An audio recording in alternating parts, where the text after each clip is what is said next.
Je, unazifahamu sifa tano ambazo au makosa matano ambayo watu wengi wanayafanya sana wakati wa usaili? Karibu tena kwenye channel yetu Ajira Update na tunaendelea na mafunzo mbalimbali ama ushauri mbalimbali.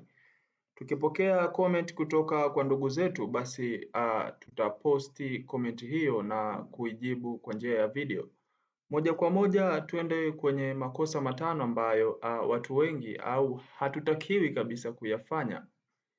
Nisikilize kwa makini kuanzia kosa la kwanza mpaka la tano. Kosa la kwanza, watu wengi wanajiamini sana. Unatambua ya kwamba ukijiamini sana inakuwa tena ni jeuri, sio kujiamini. Kwa maana hiyo tuzingatie sana namna tunavyojiamini. Ukijiamini ukiwa overconfidence unaharibu. Kosa la pili, kutofahamu taasisi walioomba. Watu wengi hawaijui JWTZ kiundani.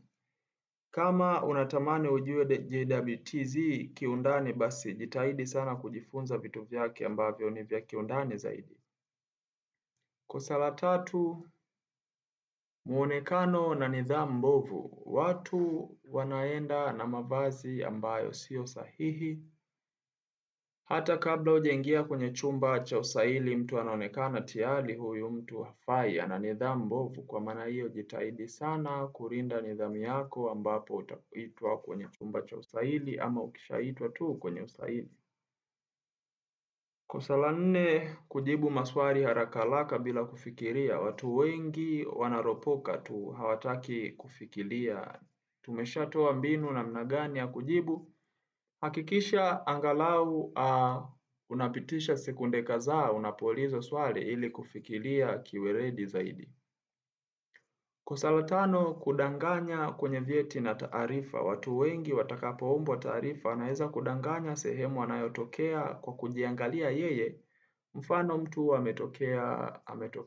ametokea Geita alafu unamuuliza anasema nimetokea Morogoro, nimetokea Dar es Salaam, nimetokea sehemu fulani. Kuwa muwazi.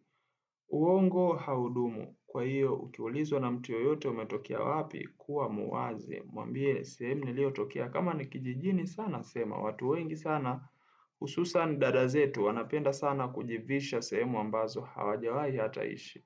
Kwa maana hiyo tuwe makini. Na kukumbusha tu tunaendelea kupokea maswali, kupokea maoni au ushauri wowote, na kwa mtu ambaye ameshawahi kanyaga kwenye usaili wa JW itapendeza zaidi ana comment chini, anatoa experience yake na watu wengine wajifunze. Sawa.